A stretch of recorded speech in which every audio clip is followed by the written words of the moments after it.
김익두는 1874년 11월 3일 황해도 안악군 평촌리에서 아버지 김응선과 어머니 정익선의 외아들로 태어났다. 부친 김응선은 기와집에 사는 부자였으나 불쌍한 거린 구제와 동네 노인들을 잘 존경하여 동민들에게 신임과 존경을 아울러받던 분이었다.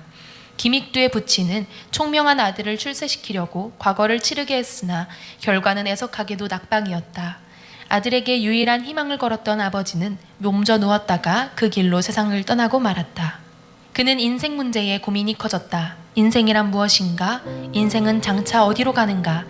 인생 문제로 고민하다가 이를 해결해 보려고 불도에 입문하게 되었다. 구월산 폐업사라는 절에 들어갔으나 불교의 윤회설이 납득이 안 가고 점점 더 미로에 빠져 방황하다가 절을 떠났다. 한 번은 안하급에서 큰 상점을 경영하는 상인의 돈을 주어 돌려주었는데 그의 정직한 선심을 인정한 주인은 김익두를 자기 상점 지배인으로 채용하였다. 생활이 안정된 김익두는 이웃마을에 사는 규수 전익선과 결혼을 하게 되었다. 그런데 신혼생활에 한참 재미있을 때 친구 사업에 연대보증을 선 일로 조상 전래의 땅과 집이 차압으로 몰수되고 김익두는 거지 신세가 되었다.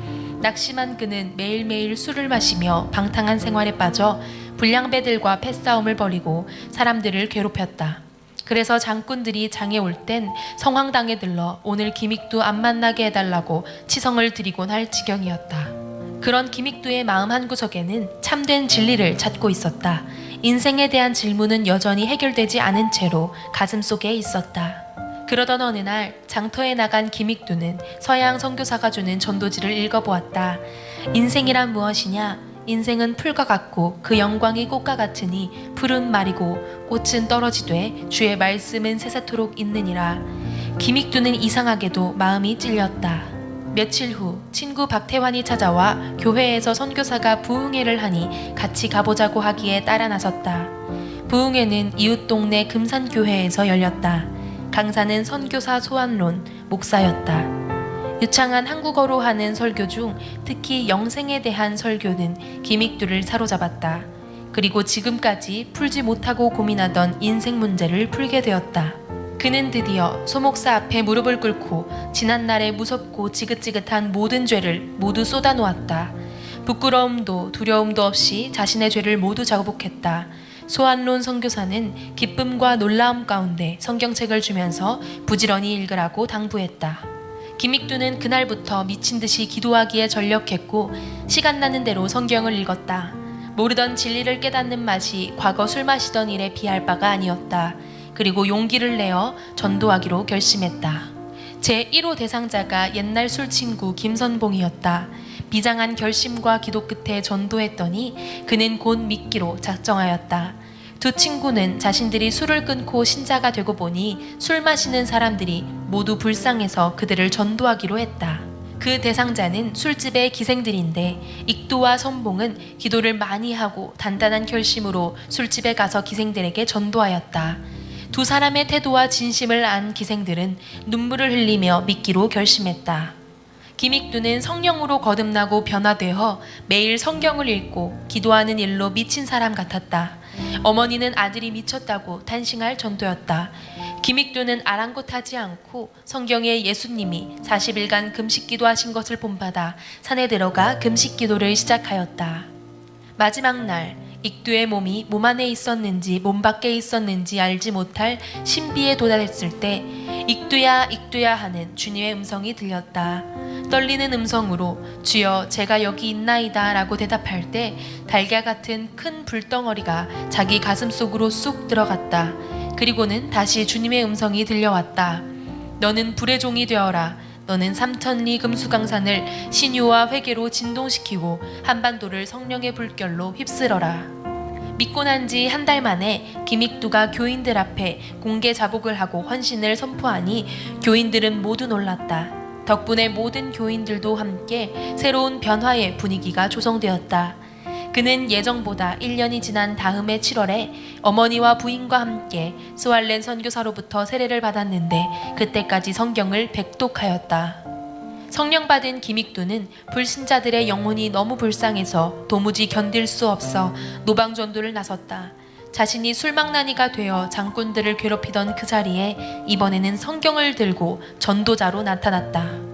장군들은 미치광이 깡패 기믹두가 한동안 보이지 않다가 다시 나타나자 놀랐다. 그런데 그가 찬양을 하며 전도를 하니 더욱 놀랐다. 과거 그에게 매 맞고 장사가 망했던 상인들은 그에게 덤벼들어 때리고 욕을 보였다. 그는 모든 수욕을 받아들이며 고백했다. 여러분, 과거 이 장터에서 여러분을 욕보이고 못살게 굴던 깡패 기믹두입니다. 그러나 이제는 예수님을 믿고 여러분 앞에 회개하려고 나왔습니다. 기믹두는 눈물을 흘리며 땅에 엎드려 큰 절을 하며 진심으로 용서를 빌었다. 그의 간절한 참회와 뜨거운 전도 말씀에 감동되어 즉석에서 예수님을 믿기로 작정한 분들이 여러 명 생겼다. 기믹두가 회개하고 노방전도에 나서서 활동하는 소문이 퍼지자 재령교회에서 담임 전도사로 모시겠다는 청빙 교섭이 왔다. 하나님의 뜻으로 알고 수락하려고 하는데 시험거리가 생겼다. 서울에 있는 어떤 큰 약방에서 청빙 제의가 왔는데 월급이 150원이라고 하였다. 재령교회 전도사의 월 사례비는 단돈 30원, 서울 약방의 5분의 1이었다. 인간 기믹두는 잠깐 고민하였다. 그러나 이왕 종살이를 할 바에는 돈 많이 주겠다는 사람의 종보다 하나님의 종살이가 옳다고 결심하였다. 그는 서울을 포기하고 재령으로 하나님의 종살이를 떠났다. 당시 재령교회는 교인이 남자 1명, 여자가 10명이었다. 부임 즉시 여름 성경학교를 했는데 기믹두의 설교를 듣고 어린이들의 회개운동이 일어났다.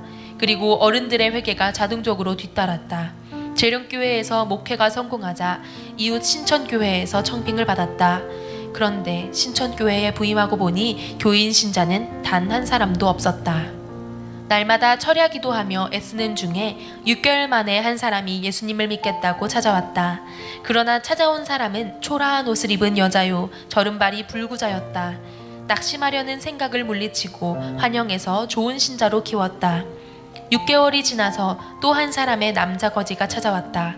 그 거지도 잘 돌보고 모셨더니 김전도사의 사랑의 목회 소문이 퍼져 교인들이 모여드는데 한 주일에 10명, 20명씩 때를 지어 몰려와 등록하게 되어 3년 만에 300명 교인으로 대부흥되었다. 드디어 교인들이 감동되어 기믹두 전도사를 신학교에 보내기로 했다. 평양신학교는 장로교의 유일한 신학교로 이미 1901년에 창립되어 있었으며 당시 교장은 마펫 선교사였다.